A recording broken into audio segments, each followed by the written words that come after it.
Yo compartí tiempo atrás con nuestros jóvenes esta palabra.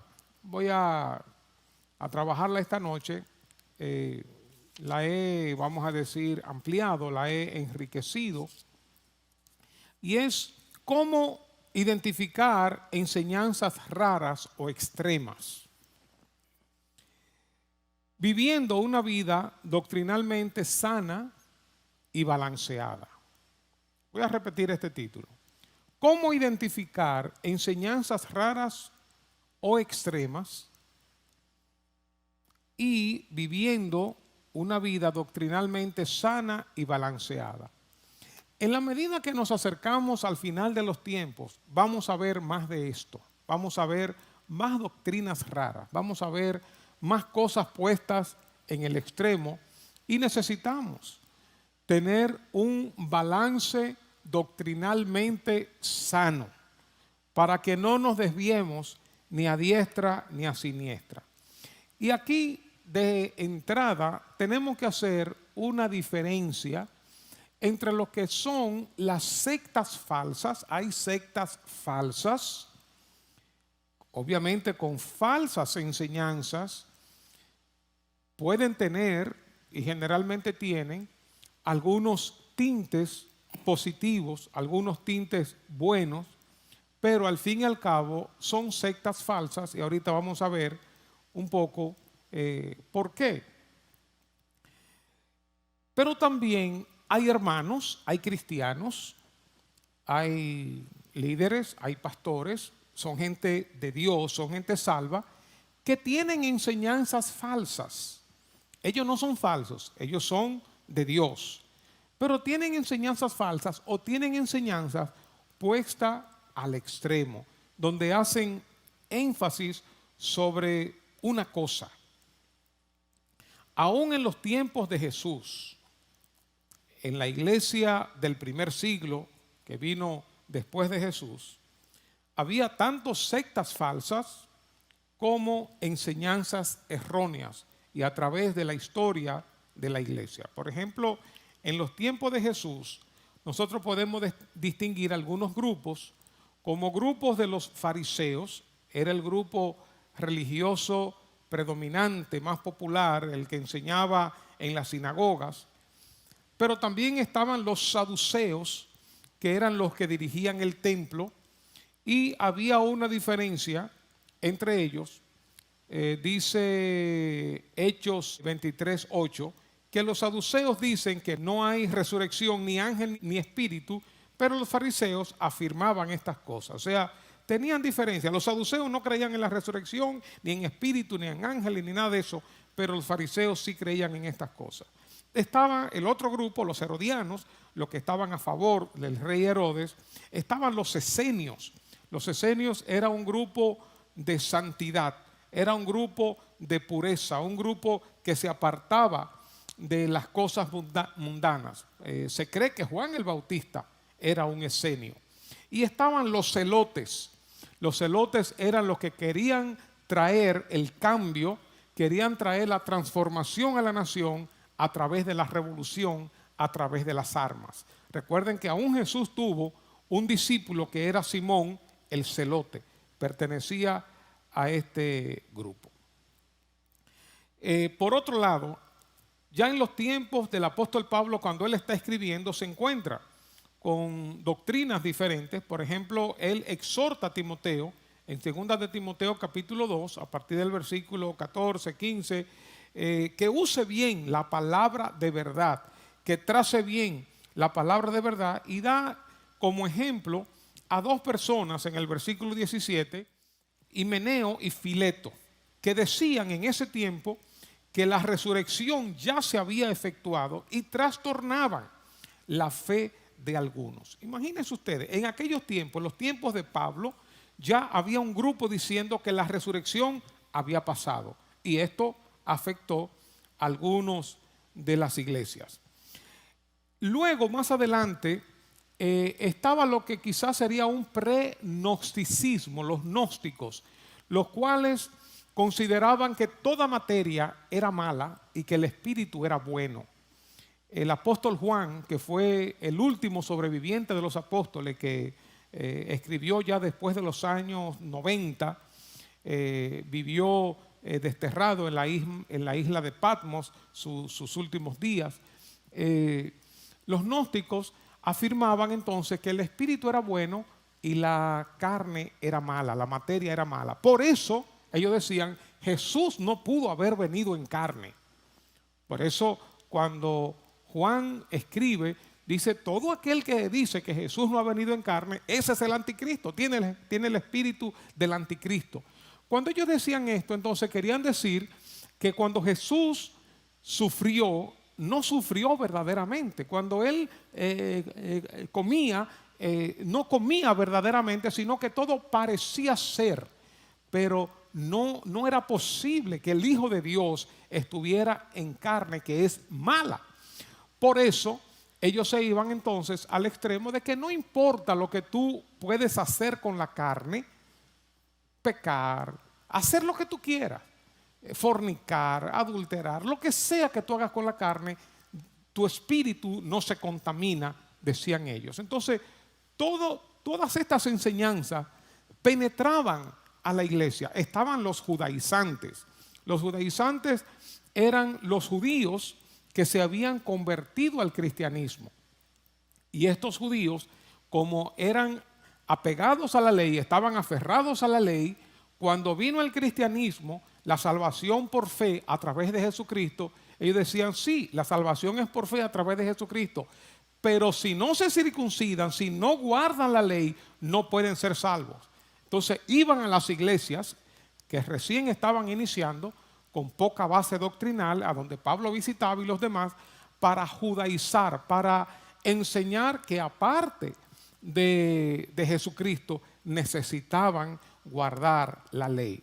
Y estaba una secta que se menciona en el libro de Apocalipsis, creo que se menciona 2 veces, los Nicolaitas, que no sabemos de qué se trata porque no hay ninguna descripción de esta secta, pero que cuando Jesús habla, dice que aborrece a esta secta de los Nicolaitas. Es decir que las doctrinas raras, las doctrinas extrañas, siempre han existido, pero lo que la Biblia muestra que en los últimos tiempos esto va a ir incrementándose. Entonces nosotros como cristianos, nosotros tenemos que tener el discernimiento agudizado, preparado, para poder detectar cuando hay algo puesto en el extremo, o cuando algo huele raro, o cuando algo es falso.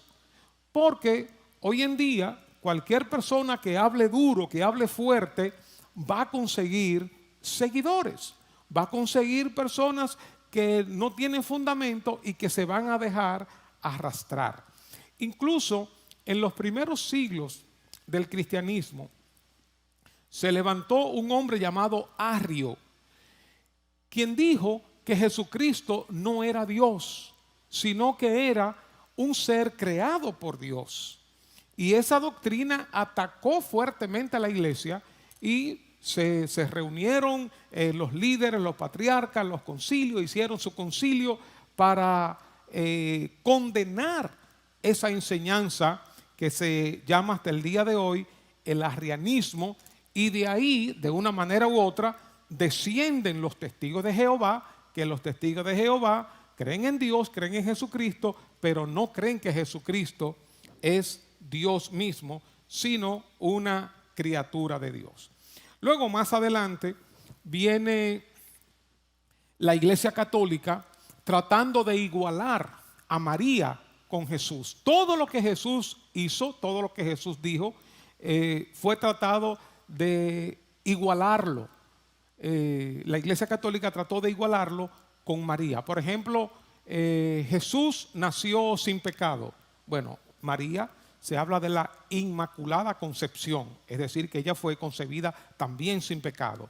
Jesús ascendió a los cielos. Bueno, la ascensión de María, María también ascendió a los cielos. Jesús, el único mediador entre Dios y los hombres, María, la mediadora. Entonces, esa doctrina, hasta el día de hoy, como ustedes saben, han ido entrando al cristianismo, han ido permeando y han ido diluyendo las doctrinas fundamentales. De ahí también la Iglesia católica pasó con la confesión al sacerdote, la autoridad del sacerdote para perdonar los pecados, la separación entre el clero y el laico, que el sacerdote es una cosa, el clero y el laico, el que no es sacerdote, es otra cosa. Es decir, que desde los tiempos de Jesús, la iglesia del primer siglo, siguientes años, tenemos grupos religiosos con falsas enseñanzas, con enseñanzas extremas, con enseñanzas raras, pero también tenemos sectas falsas. El punto es cómo identificar estos elementos doctrinales o estas prácticas que son raras o extremas dentro de un grupo religioso, para que nosotros no caigamos también en el mismo error. Recuerden que estamos hablando de dos elementos: sectas falsas, con enseñanzas falsas, los mormones, testigos de Jehová, Hare Krishna, sectas falsas, y estamos hablando de hermanos con enseñanzas erróneas o con enseñanzas extremas. Identificando entonces, ya sea a una secta o identificando una enseñanza rara o un grupo que tiene unos tintes sectarios. ¿Cuáles son estas características? ¿Cómo podemos detectar estos elementos extraños?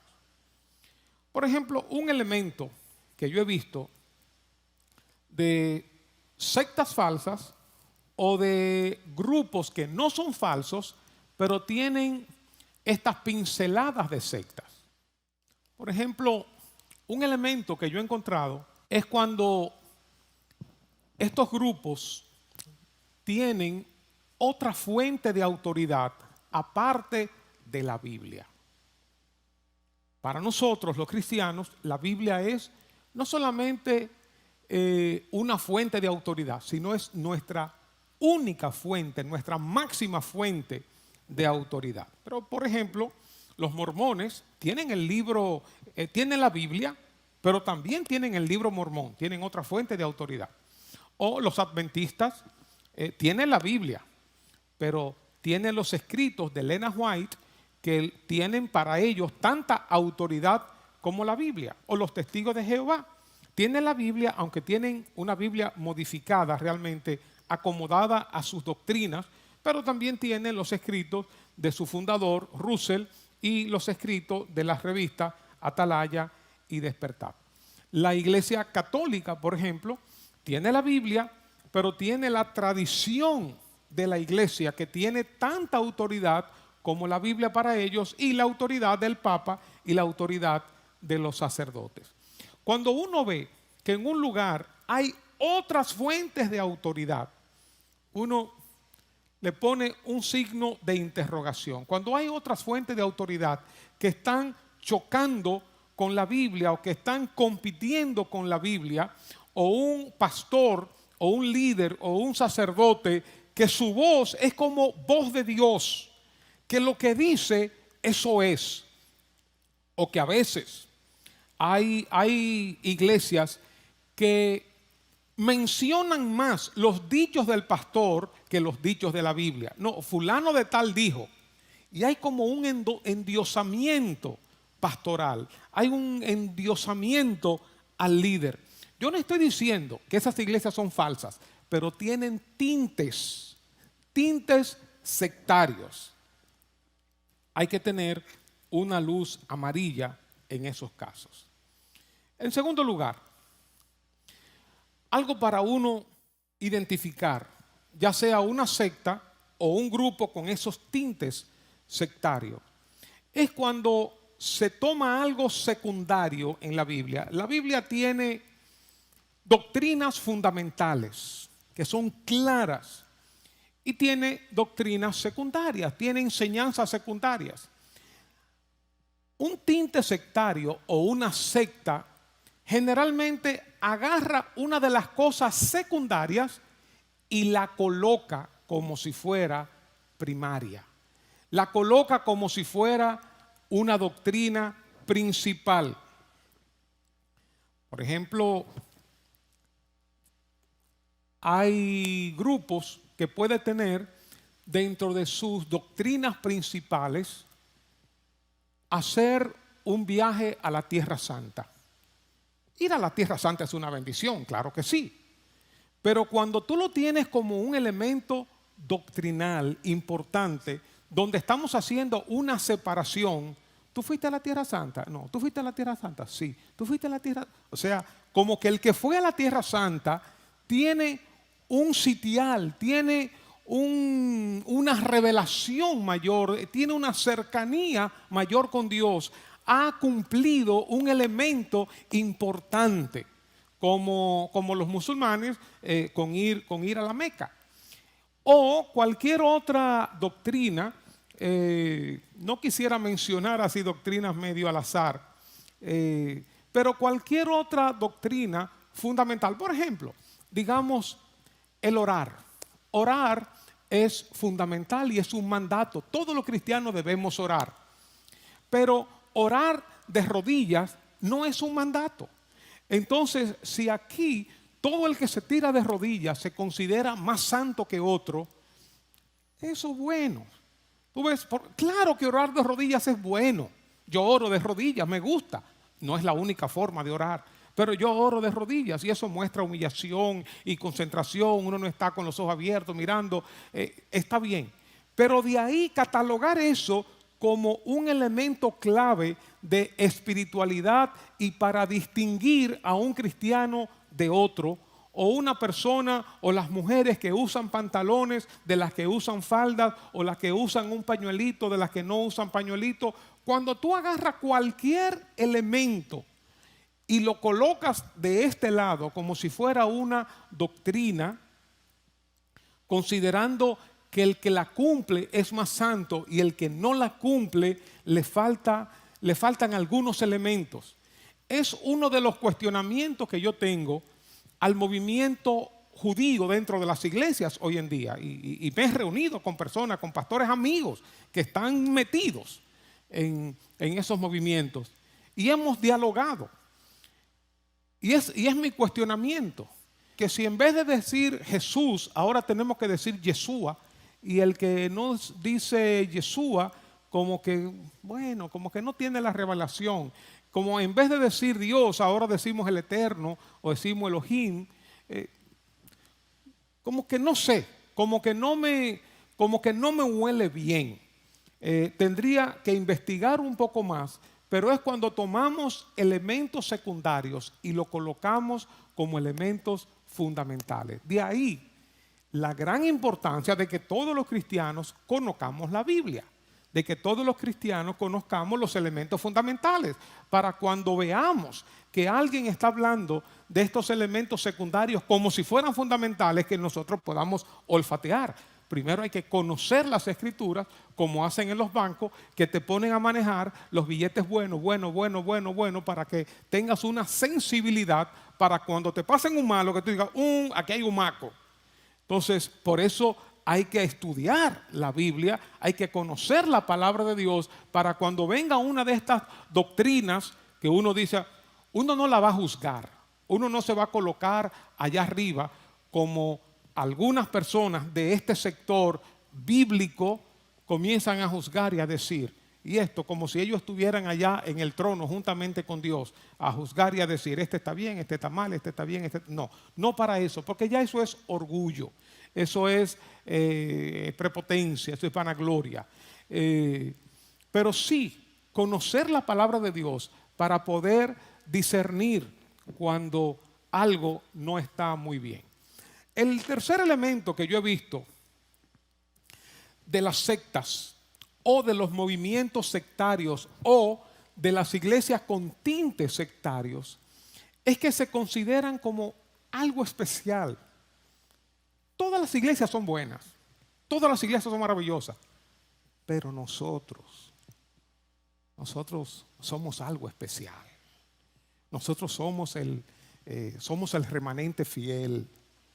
Nosotros somos, cuando hay esa sensación, cuando hay esa actitud, eso como que no me huele bien, como que no está bien.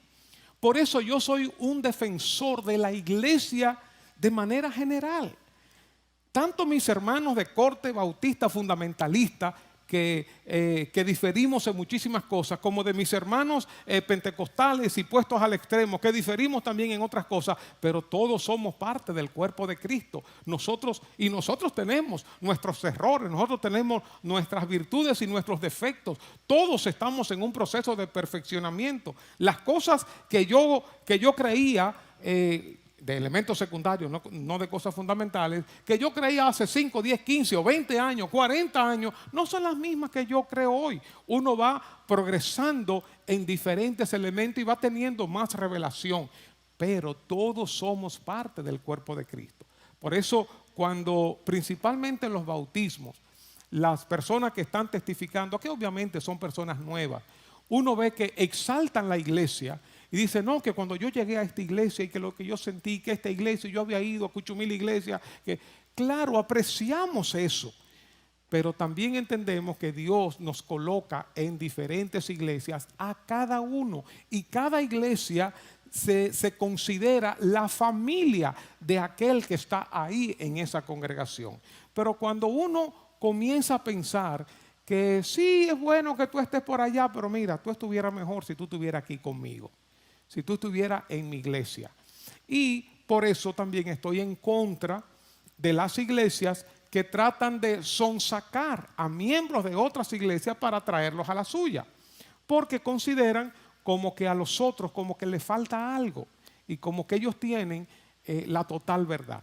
Cuando uno ve esos elementos, esos son tintes sectarios.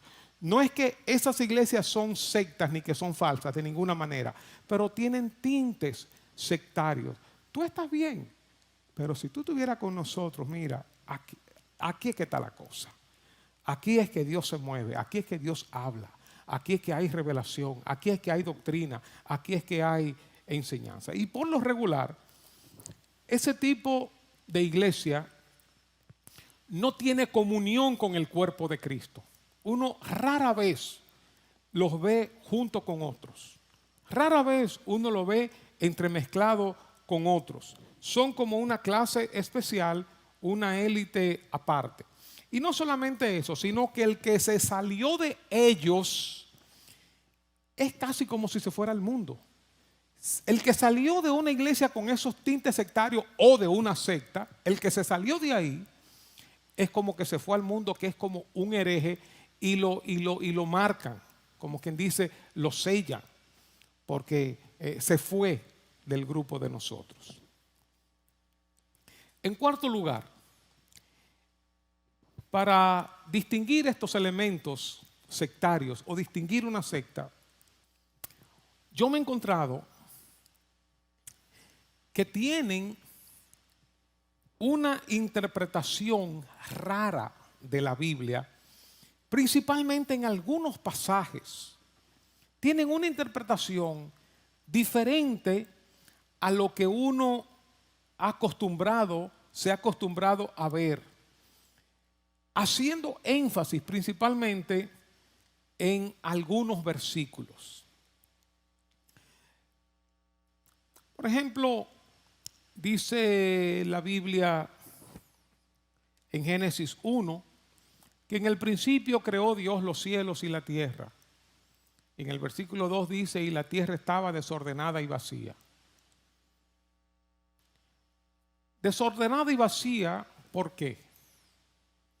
Nosotros podemos tener teorías, nosotros podemos hablar de posibilidades, de que cuando el diablo se rebeló, que bajó y que la tierra, nosotros podemos tener muchas teorías.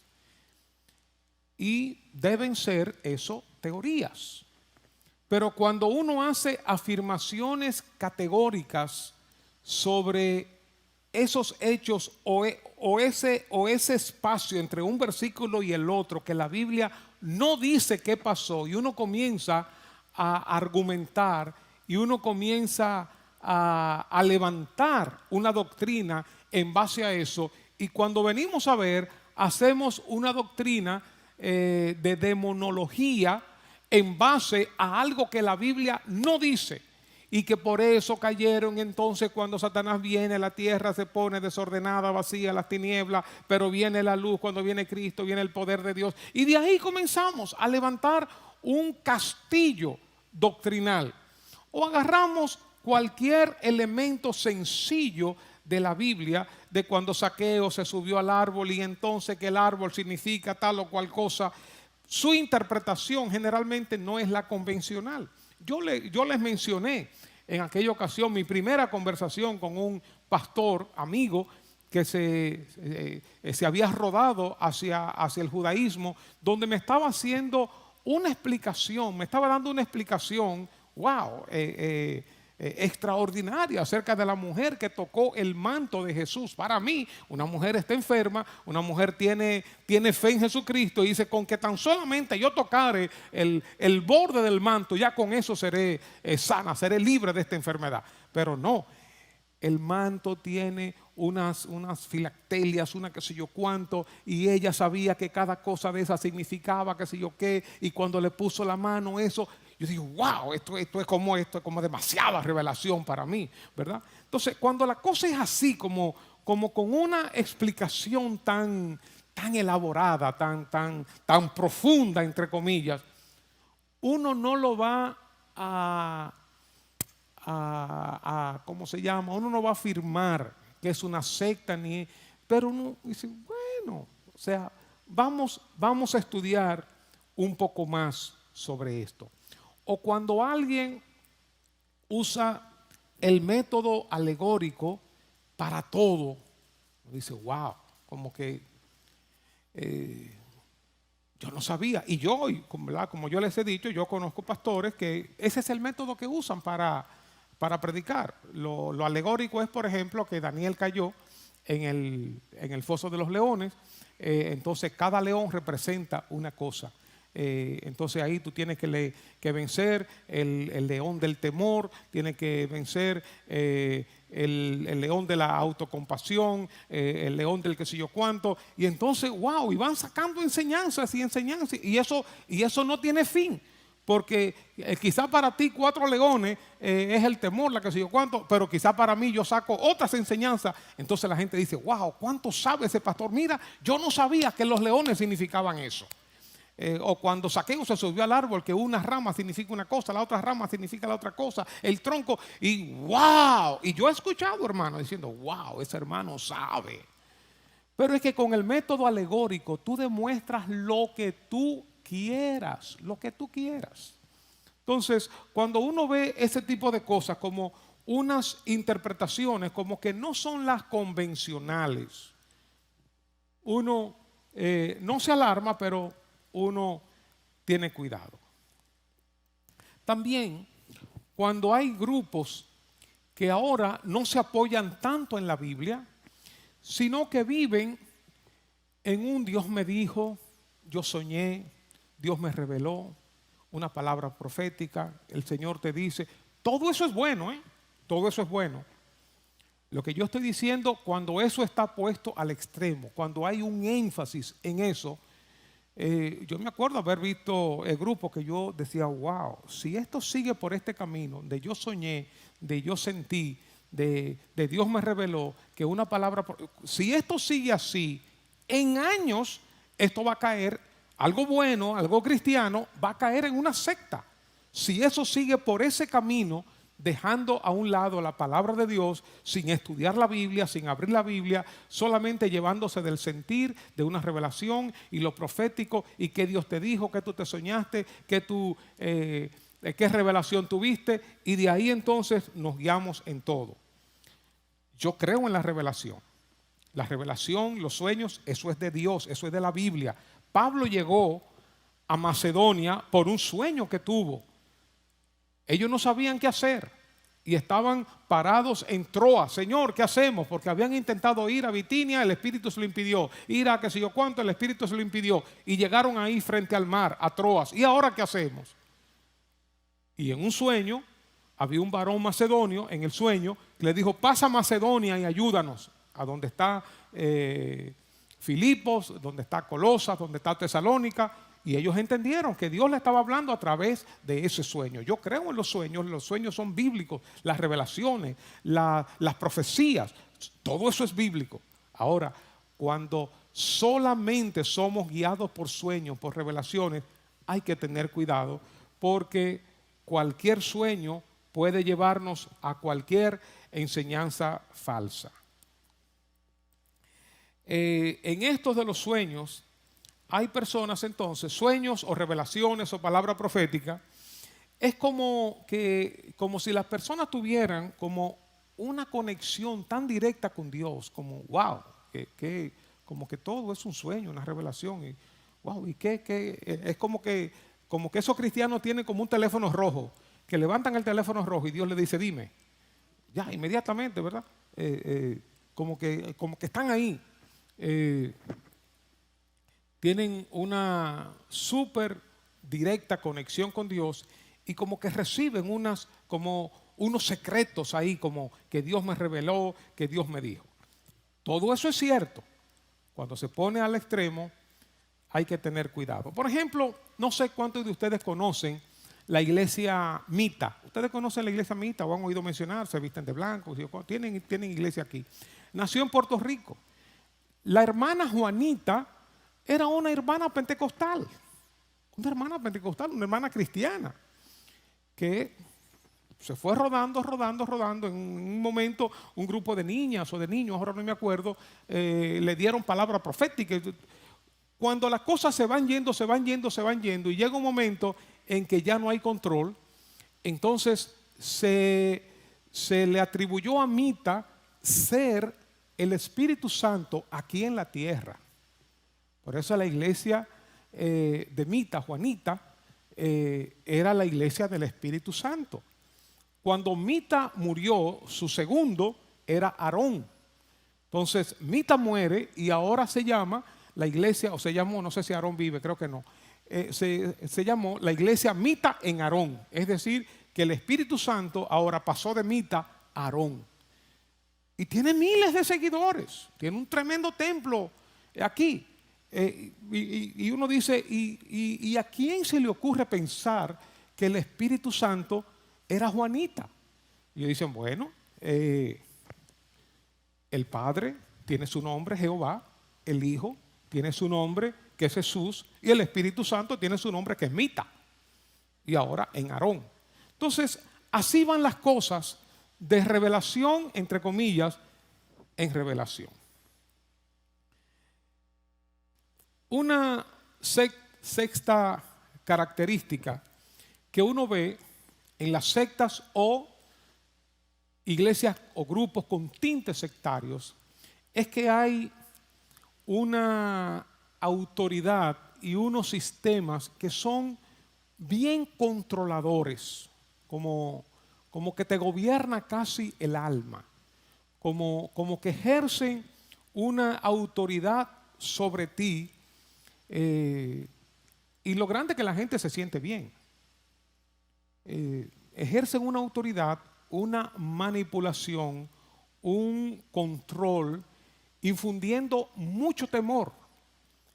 Por eso hemos visto en el extranjero, principalmente en Estados Unidos y otros lugares, de esos grupos religiosos que mediante un ejercicio del temor, la autoridad, el control, arrastran a un grupo y el líder vive con las mujeres, vive con las muchachas y aún la misma esposa del líder se las entrega y hay una cosa bárbara, pero la gente piensa que está agradando a Dios porque lo que el líder dice, como dije al principio, es como la voz de Dios y hay un control donde nadie se atreve a opinar nada y donde el respeto y la obediencia y la sujeción a la autoridad y al sistema establecido es tan grande que la gente no se atreve a hablar, no se atreve a comentar.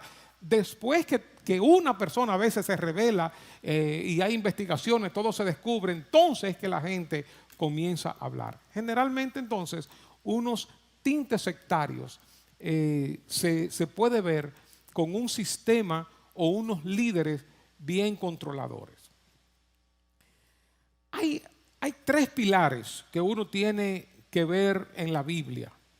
Hay 3 pilares que uno ve en el cristianismo. Un pilar es Jesucristo. Un segundo pilar es la Biblia, la palabra de Dios. Y un tercer pilar es la iglesia. Cuando uno oye a alguien hablando de Jesucristo, a veces uno piensa que estamos hablando del mismo Jesucristo, pero no. Ellos están hablando de otro tipo de Jesucristo. Están hablando de un maestro ascendido, están hablando de un profeta, no están hablando de Dios, a veces ni siquiera creen que resucitó o que no murió realmente o que no es el único medio de salvación, porque también está María o también está la reencarnación, que tú te vas purificando a través de diferentes muertes y nacimientos. Por eso cuando uno oye un grupo hablando de Jesucristo de una manera diferente a lo que la Biblia enseña, uno dice, uno pone su signo de interrogación. O cuando uno oye a alguien refiriéndose a la iglesia, que la iglesia no es perfecta. Estamos nosotros que somos imperfectos. Pero cuando uno oye a alguien hablando de la iglesia como socavando la imagen de la iglesia, el testimonio de la iglesia, la autoridad de la iglesia, hay que poner su signo de interrogación. En la iglesia tenemos muchas congregaciones que han pasado a través de los años con diferentes estilos, diferentes formas, diferentes tradiciones, pero todos somos hermanos, todos somos parte del cuerpo de Jesucristo y todos vamos a vivir juntos por la eternidad. Bautistas, fundamentalistas, pentecostales, menonitas, metodistas, iglesias carismáticas o libres como la nuestra, diferentes colores, pero todos somos parte del cuerpo de Jesucristo. Por eso, cuando alguien comienza como a atacar la iglesia, y es un movimiento que yo he visto, principalmente en los Estados Unidos, claro, también en Europa, un movimiento atacando la iglesia, quitándole autoridad a la iglesia. Y es verdad, hay errores, claro que sí. Y los pastores cometemos errores y cometemos falta. Y las iglesias a veces nos vamos a los extremos, es verdad, pero esa es la iglesia de Jesucristo. Pero cuando yo digo, mira, aquí todas las iglesias son malas, aquí todos los pastores son estos, vamos nosotros a reunirnos aparte. Eso como que no huele bien. Cuando estamos golpeando la iglesia, cuando estamos atacando la iglesia y nos estamos apartando de esa iglesia por la cual Cristo murió. Así que Jesucristo, un elemento fundamental, la iglesia, otro elemento fundamental, y la Biblia. Uno puede ver cuando hay sectas o cosas raras, estos 3 elementos, hay un enfoque diferente al que generalmente tenemos de lo que está establecido, de lo que sale de la Biblia de manera clara, de manera transparente. Con respecto a la Biblia, este tipo de grupo de doctrina tiene como una interpretación de la Biblia rara, un conocimiento como que nadie tiene. Entonces uno ve como que ellos tienen su armazón doctrinal y entonces van a la Biblia para escarbar y buscar el apoyo para ese armazón doctrinal. Eso es lo que se llama en hermenéutica eisegesis, es decir, entrar en la Biblia mis doctrinas, mis conocimientos. Eisegesis, que es diferente a exégesis. Son 2 palabras griegas. Exégesis entonces implica extraer, sacar de la Biblia. Pero estos grupos van a entrar a la Biblia sus conocimientos. Si yo creo que Jesucristo no es Dios, entonces voy a buscar cualquier periquito para demostrar que Jesucristo no es Dios. Y en el caso de los testigos de Jehová, si hay alguna cosa que yo puedo variarle buscando interpretación del griego y los verbos, entonces se la cambio para acomodar la doctrina que yo tengo, para acomodarla a la Biblia. Quiero hacer una diferencia entre lo bíblico y lo que está en la Biblia. Yo lo he dicho esto antes, que también los grupos que tienen estos tintes sectarios no hacen una diferencia entre una cosa y la otra. O las sectas, para menos, no hacen este tipo de diferencia. ¿Qué es lo bíblico? Lo bíblico es lo mandatorio. Lo bíblico es lo que tiene autoridad. Hay que amar a los demás. Hay que orar. Hay que vivir en santidad. Esas son cosas mandatorias que la Biblia enseña que nosotros tenemos que obedecer. Como dije ahorita, hay cosas que están en la Biblia. Jesús, por ejemplo, se pasaba a veces noches enteras orando. Eso está en la Biblia, pero eso no es bíblico. Eso está en la Biblia. Jesús oraba de madrugada. Está en la Biblia, pero no es bíblico. Está en la Biblia, pero no es mandatorio. El que no se pasa toda la noche orando no está en desobediencia. Y el que se pasa toda la noche orando no está obedeciendo más al Señor, no está en mayor nivel de santidad. Entonces hay cosas que están en la Biblia y hay cosas que son bíblicas. Por ejemplo, un grupo que yo le hice mención tiempo atrás, los niños de Dios, por ejemplo, no sé si eso existe, eso existía cuando nosotros éramos nuevos creyentes. Los niños de Dios, ellos vivían en comunidad. Y vivían en comunidad porque decían que la iglesia primitiva, y todavía hay grupos que piensan que eso es un mandato, que eso es bíblico, porque la iglesia primitiva vivía en comunidad. Entonces nosotros estamos obedeciendo lo que dice la Biblia, porque la iglesia primitiva vivía en comunidad y entregaban todo lo que tenían. Entonces nosotros hacemos lo que dice la Biblia como si eso fuera bíblico. Pero eso no es bíblico, eso está en la Biblia, pero no es bíblico, no es un mandato de la palabra de Dios que nosotros debamos vivir de esa manera. Incluso luego, ya después, cuando el cristianismo creció, se diseminó por todo el imperio romano, obviamente se formaron iglesias en diferentes lugares y ya la gente no estaba como al principio. Bueno, otra cosa importante que quiero decir, este es un segundo cierre. Hay una diferencia entre cuando Dios nos habla de manera personal a cuando Dios nos habla de manera congregacional. Nosotros en algún momento dado podemos recibir una palabra de Dios, sea una palabra de Dios a través de su Espíritu Santo a nuestro espíritu, o una palabra de Dios a través de la palabra de la Biblia, que algo de ahí, el Señor nos habla y nos ministra. Quizás hay algo, digamos, qué sé yo, es un hobby. Yo voy todas las tardes a jugar ping-pong. Y puede llegar un momento en que el Señor me pida a mí que no juegue más ping-pong. Y eso es posible, Dios lo puede hacer. Y Dios ha pedido muchas cosas a muchos de sus hijos. Cosas que uno dice, pero ¿y cómo? Ahora, Dios me habla porque hay un tema conmigo y el ping-pong, por ejemplo, y Dios me habla para que yo deje el ping-pong, y entonces ahora yo, como pastor, vengo y digo, hermano, el ping-pong es del diablo. Nadie debe jugar ping-pong aquí, porque Dios me habló. Y dice, wow. O Dios te puede hablar en relación, qué sé yo, a una cadena, a un reloj, a un vestido, lo que fuera. Dios tiene un trato con nosotros de manera personal, y hay cosas que Dios nos dice, como Dios le pidió a Abraham, su hijo. Entonces ahora Abraham va a venir a la iglesia y le va a decir, señores, entréguenle todo el mundo, entréguenle su hijo a Dios. Venga, aquí hay un cuchillo para cada uno, vamos a llevarlo al altar.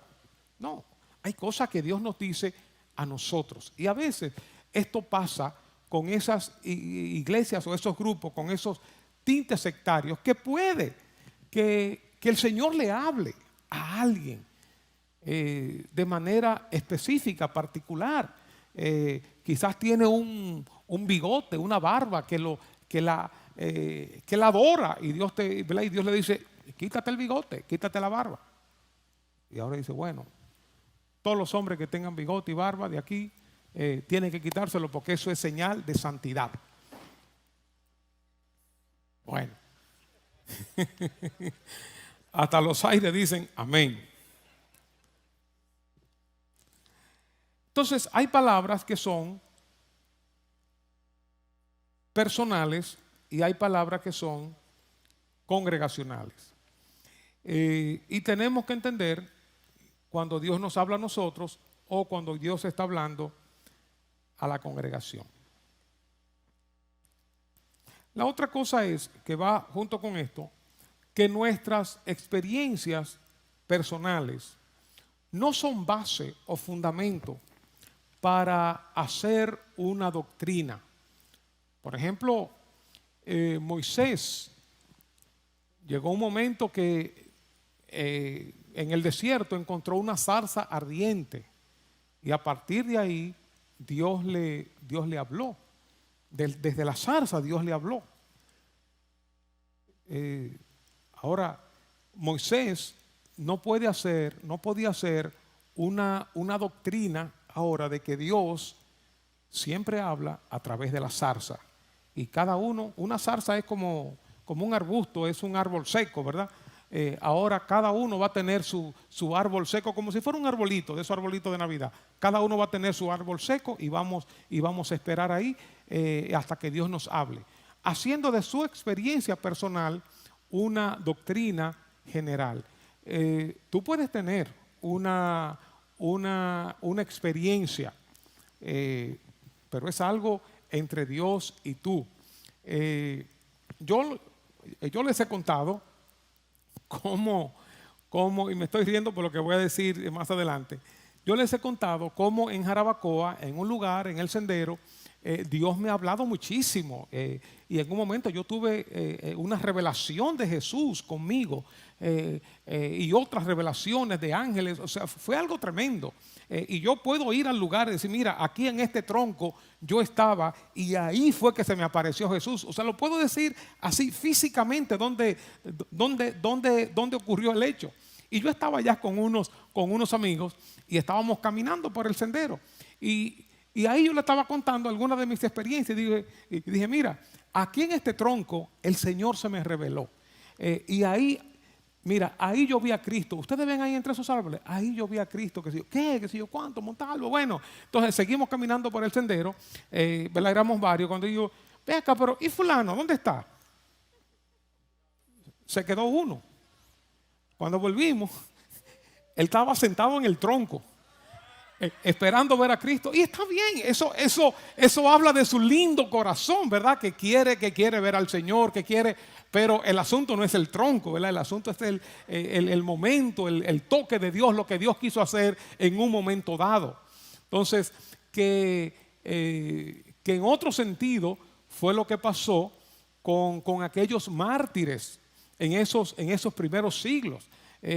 Digamos, estamos todos aquí, hay persecución, y está la hermana María, el hermano Juan, el hermano que sé yo cuánto, y fueron martirizados y comidos por los leones y todo. Y de buenas a primeras tenemos los vestidos de ellos rasgados y llenos de sangre, y las iglesias, como para recordar eso, ya cuando iba pasando todo esto, colocaban esos vestidos en sus iglesias, como una apreciación de un mártir que murió por Jesucristo, por la causa de Cristo. Pero de buenas a primeras comenzamos a adorar a ese hombre, o a esa mujer, y a esa imagen, o a esa tela, y la cosa se va tergiversando, pensando nosotros que ahí es que está la unción, que ahí es que está el poder, que ahí es que está la presencia de Dios.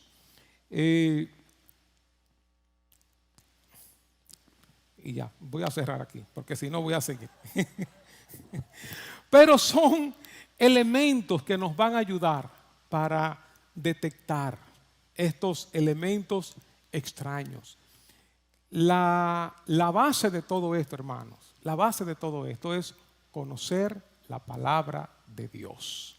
Si no conocemos la palabra de Dios, hermanos, si no tenemos un fundamento bíblico, si tú no estudias la Biblia, cualquier viento de doctrina te va a llevar para un lado o para otro. Necesitamos fundamento bíblico, porque esto no son meras ideas, no es un choque de ideas, es lo que dice la Biblia contra cualquier creencia, cualquier movimiento, cualquier práctica. Y déjenme decirles, el fariseísmo, el legalismo, es lo que más contagia, es lo que más se pega. Si cada vez que yo vengo a la iglesia, y no está mal, si cada vez que yo vengo a la iglesia me tiro de rodillas aquí en estos escalones, eso está muy bien, gloria a Dios por eso. Pero si cada vez que yo vengo hago esto y me tiro de rodillas, y esto como que me da un aire como de mayor santidad, de mayor cercanía a Dios, de mayor madurez, obviamente los demás van a venir. Y cuando digo yo, no digo yo como pastor, cualquiera de ustedes que comience a hacerlo y los demás comiencen a verlo como más espiritual, eso se pega de inmediato. El fariseísmo, el legalismo, eso es la hipocresía, la religiosidad, eso es lo que más se pega, lo que más rápido se pega. Entonces, cuidémonos de estas cosas, aprendamos a no dejarnos llevar por lo que otro está diciendo, aunque lo diga con mucha vehemencia, aunque lo diga con mucha firmeza, aunque lo diga con ese aire de que está agarrado de Dios, con todo el conocimiento o con toda la unción, con todo lo que sea, hermanos. Nuestra base, nuestro fundamento es la Biblia, la palabra de Dios.